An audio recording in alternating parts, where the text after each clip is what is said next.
you are just doing side jobs and neglecting household chores. I am Sarah. I am 32 years old and work as a web designer.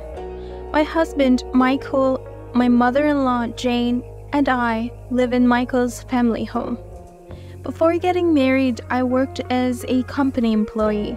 After getting married, I became independent and now work from home as a web designer. Most of my job opportunities come from the company I previously worked for.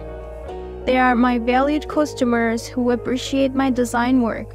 In order not to lose these important customers, the company continues to trust me with projects. For me, this saves on commuting time and helps me manage my household chores after getting married. The way I work now benefits both the company and myself, and I am satisfied with it. However, Jane seems to disapprove of me working. She has old-fashioned values and strongly believes that once married, a wife should be a full-time housewife and support her husband. She often talks about this. In this day and age, almost no household is like that. Most couples are dual income, Michael kindly explained to his mother.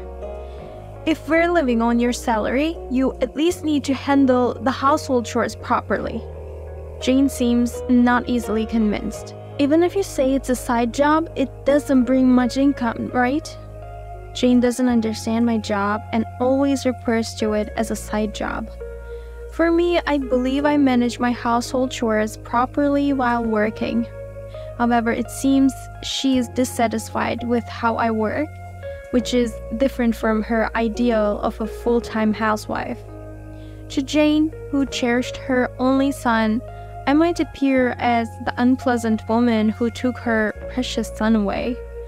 Shortly after our marriage, Jane has been continuously saying hurtful words to me. It seems that none of my actions pleased her. According to Michael, about 5 years ago, his father passed away, and since then, his mother's attachment to him has grown stronger. Michael often looks bothered by it, but it seems he doesn't mind being relied upon by his mother.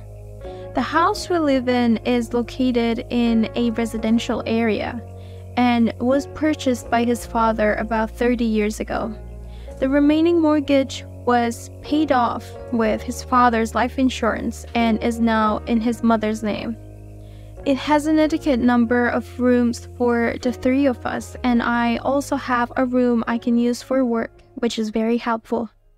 Jane has been living here for 30 years and seems to have many friends in the neighborhood.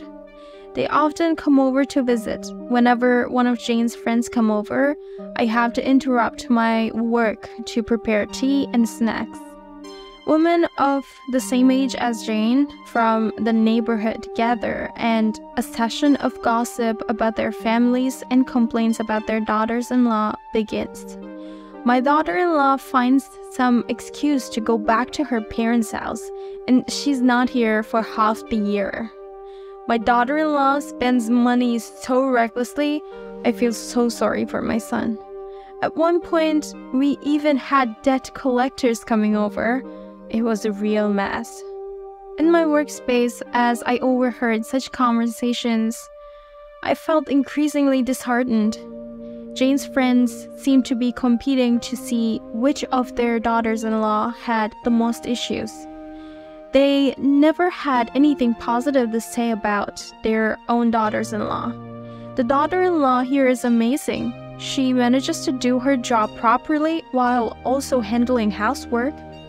When one of Jane's friends complimented me, Jane's tone became stern. That job of hers is nothing special. She's just doing some minor work from home. I wonder how much she even earns. She's deliberately speaking loud enough for me to hear. Really? My daughter-in-law seems to think there's nothing wrong because she earned it herself, so she spends all of her part-time earnings on herself. Another friend responded, continuing the conversation. The money a daughter-in-law earns is hers alone, but the money the husband earns is for the entire family. Hearing this, everyone burst into laughter. We never thought like that back in our days, did we? once again, Jane started reminiscing. So I decided to put on my headphones and block her out. I've heard this story countless times, and I'm honestly tired of it. Moreover, many of her stories seem to put modern brides in a bad light, and I don't want to hear them. I try to shut out the external noise and concentrate on my work. One day, Michael suddenly mentioned wanting to change our car. I'm thinking of getting a new car. Is that okay? During dinner with the three of us, this casual remark from Michael angered Jane. Why do you, the head of the household, need permission from your wife to buy a car? My husband quickly began to appease Jane. It's a car for all of us, so I can't decide by myself. Indeed, it's a big purchase, so maybe it's unreasonable for him to decide alone. Jane seemed unconvinced and further voiced her strong objections to Michael. You're the only one with a driver's license, so just get whatever car you like. Michael, who generally can't go against Jane, keeps glancing at me, unable to retort. It's okay, you can decide. Feeling sympathetic, I threw Michael a lifeline. Stop asking your wife for her opinion on everything and decide for yourself. Michael always seeks confirmation from either Jane or me for everything. While it's nice that he's considerate, sometimes I feel he's not reliable. Tom, my father-in-law, would always decide things on his own, and Jane used to complain about it a lot. Having grown up seeing his parents act this way, Michael feels he shouldn't be unilateral in his decisions. However, Jane, who lived with the dominating Tom, seems to believe that's how husbands should be. Jane's discontent towards Michael, who consults me on everything, ends up being directed at me. It's because of what Sarah keeps telling Michael that he's become like this, isn't it? Taken aback by this baseless accusation, I struggle to respond. That's right, I can't decide on my own because Sarah says she's worried. Michael started shifting the blame onto me, siding with Jane. Wait, I didn't interfere at all. Even if I'm blamed, I'm at a loss and can't do anything about it. As always, my husband takes Jane's side. We've been married for about 2 years, but he has never tried to protect me in front of Jane. Sorry, I truly always think of you as the most important. But when he says this without Jane around, my distrust only grows. At first, he seemed to care about me regarding this matter, but in the end, he didn't take my side. I started to consider taking action if the situation continues. I'm worried about whether I can endure living with my husband for the rest of my life. Kindness and indecisiveness are two different things. I wished he would voice his opinion clearly to Jane. About a month later, my husband's new car was delivered to our house. The smell of a new car is always refreshing. Let's go somewhere far on our next day off. Jane also speaks with a smile to my cheerful-looking husband. You bought a nice car. Was it expensive? But with your salary, you can easily afford this, right? In response to that question, my husband didn't reply and continued to happily touch every corner of the car. Upon seeing the luxurious new car, I was taken aback. Though I told him to get the car he wanted, there's a limit to my patience. As soon as my elated husband entered the house, I confronted him. How much did that car cost? My husband, without paying much attention to me, innocently remarked, Around $40,000? Seeing the surprised look on my face, my husband continues speaking, looking puzzled as to why I'm so shocked. You said I could buy any car I liked, right? Jane quickly comes to my husband's defense. Exactly, you left the decision to Michael, so no complaints now. Indeed, when we discussed it, I left everything up to my husband, but it's problematic if he doesn't consider our household's financial situation. Where are you planning to get the money? I interrupted Jane's story and asked my husband, "Well, I'll take out a loan." On behalf of my husband, who was at a loss for words, Jane let out a scream-like shout. "Sarah, you're not the one paying, so you shouldn't complain." Jane seemed angry, either because I had interrupted her or because of the harsh words I'd said to my husband. She looked at me with a menacing expression. "You're eating because of Michael's income, and all you do is complain. What an ungrateful wife." Jane was speaking more aggressively than usual. "I work too." In response to my protest, Jane defiantly retorts, "What are you talking about? Your part-time job hardly earns anything. Michael brings home $3,000 a month." Jane looks down on me as if to say I couldn't possibly earn that much. I was about to say that's the amount I earn. I tried to interject. Suddenly, I realized it. Michael had disappeared and fled to his room. I've thought this for a while now, but I can't stand it any longer. We don't need a wife like you. Pack your things and leave. Jane finally voiced out her thoughts. It was me who was enduring all along. I never intended to discuss how much I earn, especially not under these circumstances, and I lost the will to argue back. I felt anger rising at Jane's words, and I was also fed up with my husband's attitude. Originally, it wasn't the root cause of this argument between me and Jane by Michael. Again, his indecisive nature, a clear flaw, was showing. "I understand. I'll leave as you said." With that, I went to my room, grabbed only the essential items like my work computer, and left the house. "I'll come back later to collect the rest of my things," I told Jane, who was glaring at me with a fearsome expression. Michael stayed hidden in his room and didn't come out. "The next time you come here, you better bring divorce papers." Unable to contain her anger, Jane shouted at me. "Do you hear me? You are a failure as a wife." I was shocked. I had never seen Jane use such harsh words before. If I had let Jane's words get to me, I felt like I might lose my sanity. So I left their home without saying a word. Was it because they didn't like that I did as I was told and left? Or was it because they couldn't forgive me for daring to discuss money matters with my husband? Regardless of the reason, all I knew was that I wanted to leave that house as soon as possible. After leaving my husband's family home, I had nowhere else to go, so I decided to return to my parents' house for the time being. What happened all of a sudden? Sophia, my mother, seemed unable to hide her shock. "I don't need to know what happened, but take your time and rest." Jason, my father, seemed to grasp the situation from the troubled look on my face. After that, I received no communication from my husband. The loving husband I had known before we were married was nowhere to be found now. I regretted not seeing my husband's true character, who would only act as Jane instructed. Talking with my parents about my husband and Jane helped ease my mind. "You don't have any children, so I think it's better to get a divorce sooner rather than later," Sophia advised me, and I felt the same.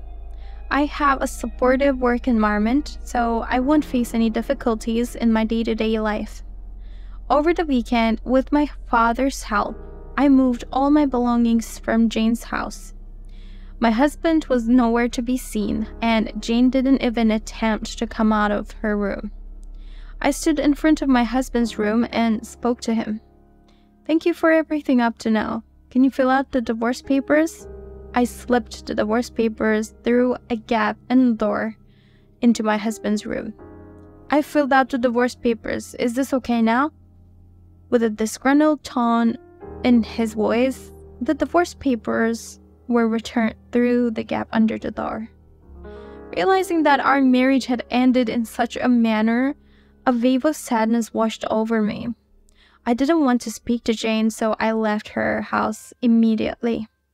I didn't want to remember the house where I had lived for roughly 2 years. I headed straight to the city hall, filled with the desire to submit the divorce papers and clear my mind. I wanted to end things quickly if it could be done with just a piece of paper. After the divorce, I've been staying at my parents' house and have continued my job while I search for a place to live. As I was considering moving out on my own, Sophia approached me. "You can stay here for a while. I can help you out more than if you were living alone." Jason wasn't keen on me living alone either. "Michael and Jane are unconventional people. They might come to your house," he warned. Although I thought that was unlikely, being with my parents was very comforting. In fact, I could work from anywhere, so I decided to stay at my parents' house for a while. 2 months passed, and just when I had almost forgotten about my ex-husband, I received a call from an unknown number. Who could that be? Probably a wrong number, I thought, choosing not to answer. However, the calls kept coming. Reluctantly, I answered, and to my surprise, it was Michael's voice. "Why didn't you answer my call sooner?" He sounded extremely agitated. "I didn't recognize the number and I didn't want to answer. We have nothing to do with each other now, so please don't call me," I retorted. As I was about to hang up, he said, "Wait, my phone isn't working. Do you know why?" "Why would I know? Contact your service provider," I suggested. But then something occurred to me. "By the way, have you not deposited money into the bank account?" During our marriage, I used to deposit my earnings into an account for paying utilities. Michael's salary was also transferred there, but it was a meager amount and never sufficient. Michael worked as a salesman for health products, but his salary was mainly commission-based, and his base pay was quite low. While those with good sales records and numerous contacts could earn a substantial salary, Michael's performance was subpar. He mostly received just his base pay, which meant he only contributed a few $100s to the account. I had always been the one to deposit money into the payment account, especially towards the end of the month, but for the last 3 months, it had been solely Michael's salary. I left our marital home in the middle of the month, right around when payments for that expensive car he had likely started. From his silence on the phone, I could tell Michael was realizing the gravity of the situation. "We've been managing the household with my income until now. You'll have to figure it out on your own from here," I said. I wanted to say good luck with that, sarcastically, but I bit back the words and ended the call instead. I suspected Michael never told Jane about his actual earnings. It seemed Jane had no idea that ever since we got married, we had been living mostly off my salary. Michael was probably too ashamed to admit he earned less than his wife.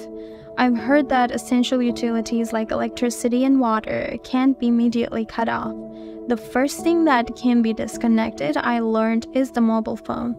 Several days later, on a morning off, the intercom of our home rang insistently. When my father went out to see who it was, there were raised voices at the entrance. "We no longer have any business with you. Please leave." I was shocked to hear my gentle father raise his voice. Wondering what was happening, my mother and I hurried to the entrance. "I need to speak to Sarah. She's here, isn't she?" I was taken aback by Jane's voice and felt my face tense up. Just as Jason had predicted, she had come to our family home. When Jane saw me, her eyes bulged with anger.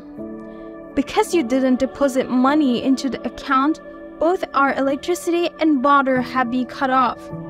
My parents and I were too stunned to respond. How could the electricity and water be cut off? Michael, trying to defuse the situation, intervened. "Mom, stop. This has nothing to do with Sarah." Jane continued to rage, dodging Michael's attempts to calm her. "Michael's supposed to earn $3,000 a month. Why have our utilities been shut off?" It's actually me who earns $3,000 a month. I clearly corrected Jane's misconception. Jane looked shocked and turned her gaze to her son. Yes, it's true. All this time, it was Sarah who was earning that, not me, Michael confessed, with a downtrodden look. Wait, how can you earn so much from part-time work? Jane, looking as if she'd been deceived, stared at me. I've always said it's not a part-time job, it's a legitimate work-from-home position. Jane's face went pale. How much do you really earn, Michael? Jane, with a blank expression, asked Michael in a faint voice. If I get $300, I consider myself lucky. Michael spoke in a voice so faint it seemed he might disappear. After occasional silences, Jane said something unbelievable. Sarah, can't you come back? When I told you to leave, I was just lying. Jane's tone had changed so much that it was almost unrecognizable, from stern to pleading. What are you talking about? We're already divorced and I don't want to have anything to do with you in the future. Even after my clear response, Jane continued to make brazen requests. Why don't you remarry, Michael? If you start over, everything will go back to the way it was. As I was too taken aback to reply, Jason intervened angrily. We have no ties with you anymore. If you don't leave now, I'll call the police. Intimidated by Jason's authoritative voice, both Michael and Jane hurriedly left. If you come back, I'll report you to the police immediately, Jason sternly warned the retreating mother and son. I wonder how such people can be so ignorant. Sophia sighed, but Jason's anger seemed even more unyielding. It's a good thing we cut ties with people like that early on. Sometime after that incident, I heard about Michael and Jane's current situation from one of Michael's friends. Apparently, Michael sold his family home and land and began living in an apartment with Jane.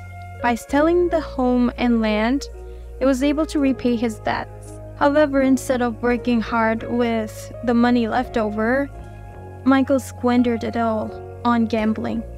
After using up all the money from selling the house, his whereabouts became unknown. Jane, left on her own, developed dementia and was placed in a facility. As for me, things at work are going well, and I'm thoroughly enjoying living alone. Recently, I started dating a man I met at work. He understands that I have a history of divorce and is a sincere person in both his personal and professional life. Is not the type to misuse his partner's money and make extravagant purchases like Michael. We haven't discussed marriage yet, but we both feel that we can walk through life together.